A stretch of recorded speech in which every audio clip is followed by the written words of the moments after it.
I started working with Lucian around 1990.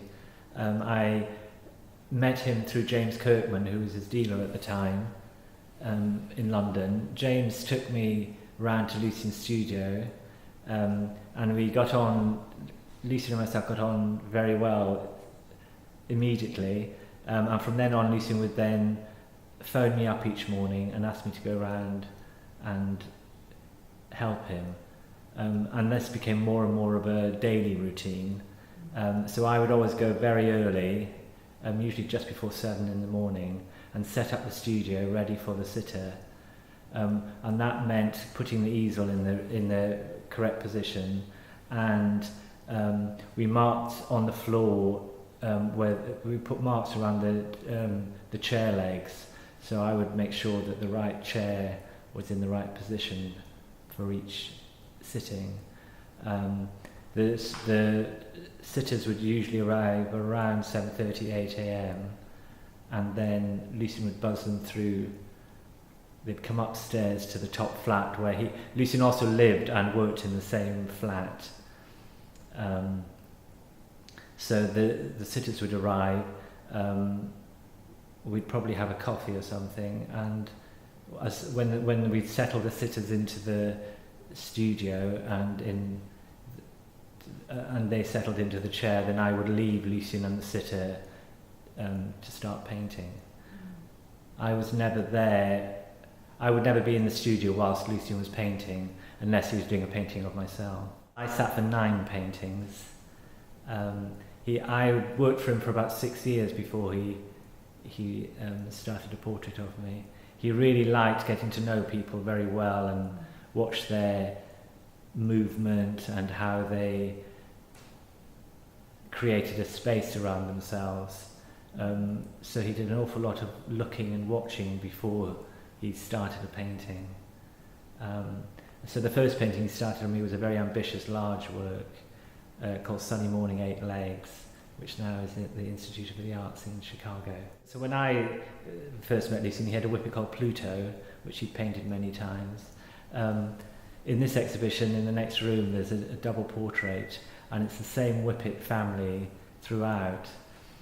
So as Pluto, Lucian's whippet, was getting older, he wanted another one, and he bought a young puppy for me, which I called Eli, which featured in many of the paintings along with me. He had a trolley full of all of the paint tubes. I would make sure that all of the tubes in the paint cupboard there was plenty of supplies, and I quickly learnt his favourite colours as I would repeatedly go and buy them in London. So I would make sure that the paint stocks were good. Lucian mixed the paints himself. I never touched the canvases that he was working on. Lucian has painted every mark on the canvas is his own. So I would always be there for preparation and keeping the studio flowing in a sense, but in a very gentle way that wasn't imposing on him really. So I would go and buy cotton sheets from a warehouse in Brick Lane in the east of London, and these were recycled old sheets from hotels. And I would buy them by the weight load, so there'd be a few large bin bags stored, and he would cut them up and use them as an apron to clean his brushes on. He would tuck this apron into his trouser belt and discard them onto the studio floor each day, and these built up rather like a tidal ocean of the sea coming and going, and we'd have these huge waves of old painted rags, but he rather liked the atmosphere it gave, and they feature in a lot of the paintings. You'll see in his studio these mountains of painted rags. Lucian would always liked making an etching after he'd painted someone's portrait. He felt, having worked for maybe 12 months on a portrait, once that portrait was finished, an etching would help he would have so much information in his head as to how the person sat and how he behaved and how the sort of muscles moved in his face. He felt he had the most memory and information that an etching was made much easier for him. So the etchings always came after a portrait. We would keep an etching is made by creating wax onto a copper plate, and then you scratch through the wax with a needle or a nail or any sharp object. This then would be put into a tank of acid, which would bite where the nail had scratched the wax, and then you make a pressing of that, and that's an etching.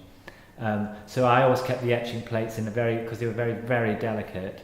I would keep them in a very quiet corner of maybe a spare room or something, out of people scratching them or kicking them,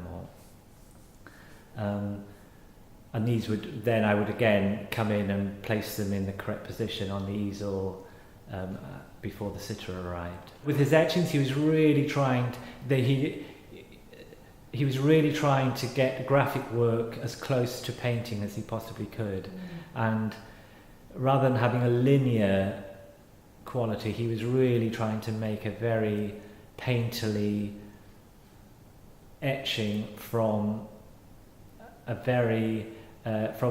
black and white monochrome language, using this scratched needle to make the mark. Once the etching was, he thought, complete, we would then take it to the printer. It was Mark Bolechin in Studio Prints, who was a sort of master printer, and he would bite the plate and then take off one proof. Then he would take off, which we would stay for. Lucian and myself would then leave. He would make a run of proofs with different inks, different tone of ink, different rubbings. Then when he'd made a wide variety, Lucian I would bring back, and we would go through with Mark what Lucian thought was the most accurate. We would then, at that point, Lucian would make a decision and consign one print, and BAT, which means that's the print you take to make an edition from.